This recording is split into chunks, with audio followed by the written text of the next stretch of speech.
Hello,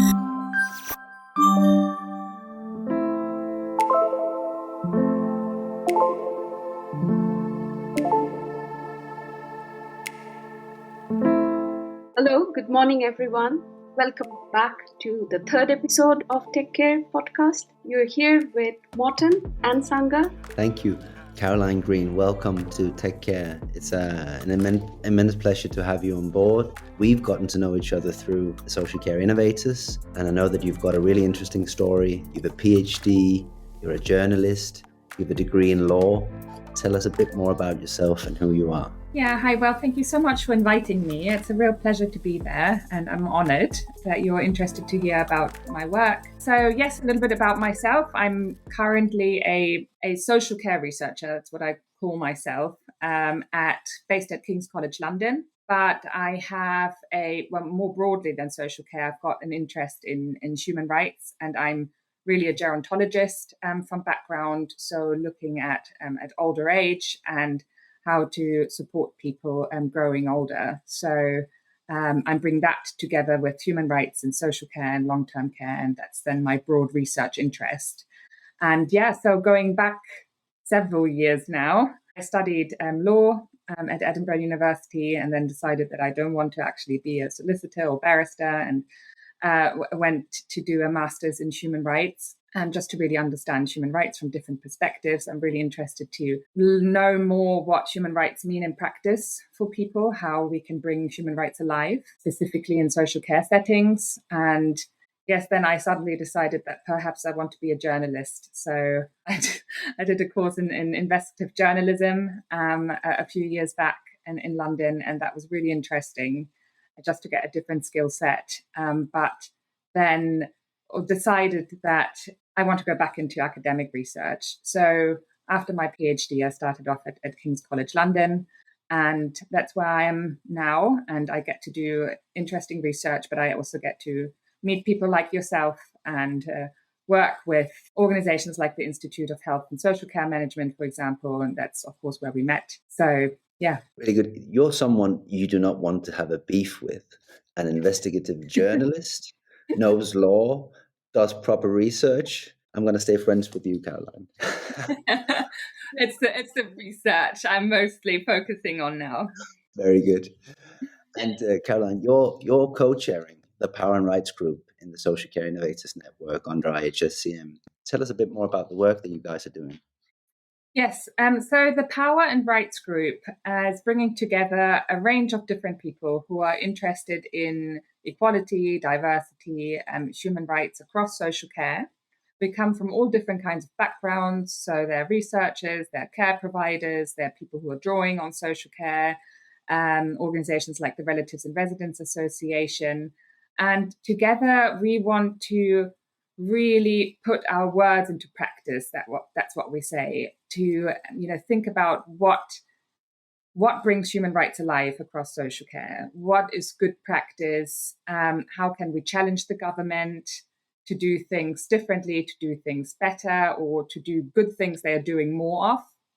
So when we meet, and we're open to everybody to join us, when we meet, we talk about different issues that are important to us.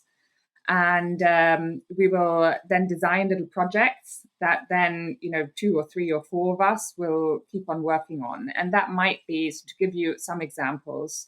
So myself and Mervyn Eastman and Rachel Barber, we've been working on a little film project around a human right to social care. And we got some funding from King's College London, and we went out there and we've spoken, I think by now, to 70 people who are drawing social care, care providers, academic researchers and so on, just asking them whether they think we need a human right to social care. And based on that research, we are collaborating with artists and a filmmaker to come up with a little film that will be an advocacy video, and that will then be targeted at the international level, so the United Nations, but also our government. So that's a project we've done. And then together with Relatives and Residents Association and John's campaign and Rights for Residents, which are all grassroots campaign groups around human rights of people living in care homes, we wrote a letter to public health authorities. That was some months back when the essential caregiver status in care homes, where one person can be designated to come and see a person in a care home whenever they want, really. When that was still a bit patchy, the rollout, we sent a letter together. And yeah, so that's just two of the examples of the projects we are doing. And of course, we also want to work with you, Morten, and your group to think about digital tech and human rights, and whether we need some sort of charter there, or what we could do together to innovate. That's really interesting, Caroline. I want to pick on that thought a little bit more. Digital brings in more transparency in wherever it goes and impacts. So how do you think the whole angle of human rights and digital will go hand in hand, or whether there are things that we need to be really mindful of and start talking from now itself, like, for example, digital abuse? I think that there's huge potential in digital and technology for human rights and equality. And I think just looking at COVID, making everything more accessible through having things online, it made things so much more accessible for a lot of people who usually find it difficult to go out to attend meetings, to attend conferences, and so on. So that's just one example. And also, in care homes, we've now seen much more digital technology being rolled out in order to make sure that people can still talk to their families and relatives and friends. So that's a really important step towards social participation, which is a fundamental human right, as is political participation. I personally think that people drawing on social care, we don't hear them enough at all yet within political processes and policy making. Again, that is a basic human right to publicly participate, and technology can really help here to make things more equal. On the other side, though, I also think that we really need to be mindful of. So there are different issues like the right to privacy, of course. That's one of the big, I wouldn't even say elephant in the rooms, because I think with GDPR, most people have got a lot of awareness around the right to privacy and what it could mean if someone hacks a big server with lots of health data on it, and this has happened, of course, how harmful it can be. And if we think about care providers rolling out digital technology in the future, where they've got all this sensitive information about people, of course, there are massive risks. So in terms of the right to privacy, and this is something we really need to be mindful of. I also think that, we need to also make sure that the uniformity that often comes with digital technology doesn't come to the detriment of the individual. So what I mean by that is, last week I went to the Health and Social Care show, big fair in London, where I was able to look at some of the products that are out there for care providers. So whether it's for care planning or staff rotas and all of that. And I had a look at these products, and I thought, okay, I had people walk me through them. And one of them also had, quite uniform about mental capacity. So taking consent and going through all these questions. And it felt a little bit that it could be too quick just tick the box exercise to go through these questions for people and say, okay, so I've done that. That was easy. But actually getting consent from someone and, seeing whether someone's got capacity to consent to a particular thing, it has to be very individual, and it has to be according to, what the issue is right in this moment. And so I think that there is a little bit of a risk here that it becomes so uniform through technology and so easy that we don't look at the person behind and at the actual situation. So, and this is just scratching the surface, this one problem and example. I think that the more technology there is, let's even just, think about care bots, or envision the future in 10, 20 years. I think we will have some massive human rights issues that at the moment we can't envisage yet. And I would even dare to say that we'd have to go back into the Universal Declaration of Human Rights and look at whether, those documents that were produced in 1950, 1952, whether those are still up to date with the world that we're going to be living in from now on and 10 years, 20 years down the line. 100%. And, that also includes how we are training our employees, and my experience so far, the way we train GDPR, like I don't even want to go into discussion in there. So, at one side, when we're expecting digital skill is something that all our employees, people who work in the sector have, how are we ensuring that they understand the concept of digital, understand the concept of human rights? That's a really, really interesting point. And just to follow up on that, I think in general terms across sectors, we often say that technology is perhaps 10 years ahead of legislation.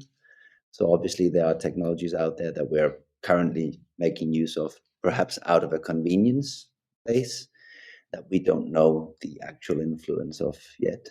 So it's a really interesting point that you're saying, let's revisit some 1950s human rights principles before we then go up and update the platform we want to stand on when we roll out technologies into care homes and so on, services in general. That's really interesting. And I love that you walk straight into the crunch, because what you're saying about the situation for care providers and the conformity, uniformity, you have to live up to all these things, the compliance, legislation and so on. That's really one side of the pressure. But don't you think that right now we're experiencing the other side of the pressure? That people that are drawing upon social care now, as consumers, we know our apps, we know what we're doing, putting another kind of pressure on the provider to say, well, actually, I want participation. I want to see my records. I want to be a part of this. What are you writing about me? Don't you think we're there now? I think we're most certainly getting there. I think now a group of people are starting to draw on social care more, who have used technology pretty much every day in their lives.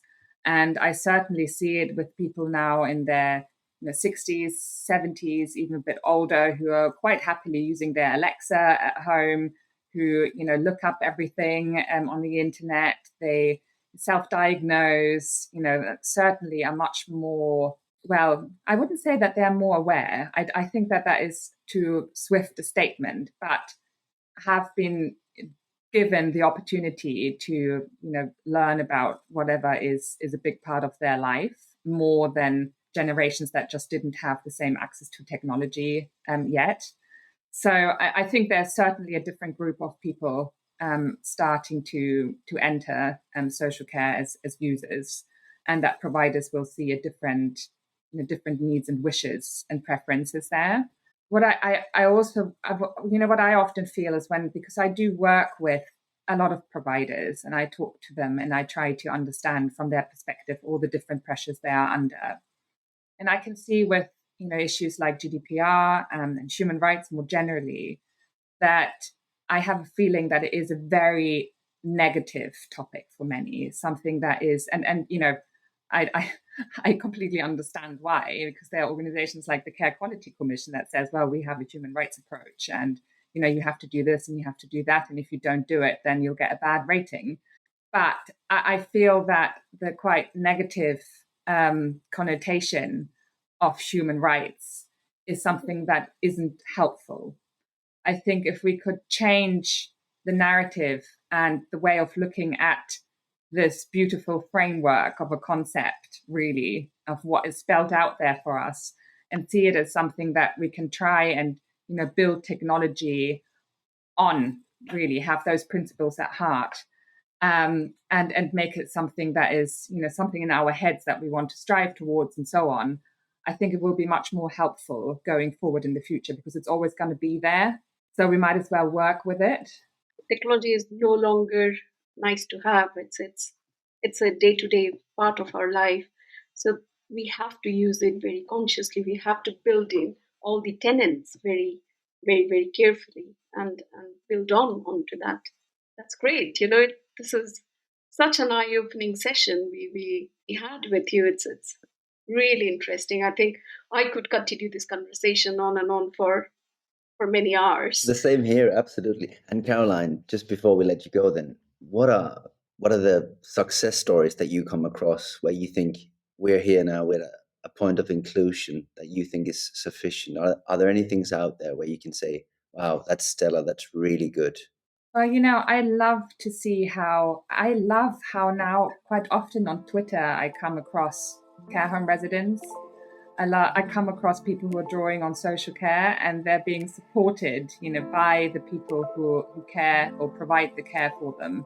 And I think that's a huge step and really important. And I hope to see that more in the future. I'm sure we will see with the work that you guys are doing in the Power and Rights Group, and of course the work that you're doing researching on this topic and sharing that. Is there anywhere where we can find information about the work that you're currently doing that you can share a link with so we can have them in the show notes? Yeah, absolutely. I've got a profile at King's College London, so I'll share that with you, and that has some information, and I'm on LinkedIn as well. Thank you. So people know where to find you. Caroline Green, beautiful to have you. Thanks so much for inviting me. Of course. Take care. Take care.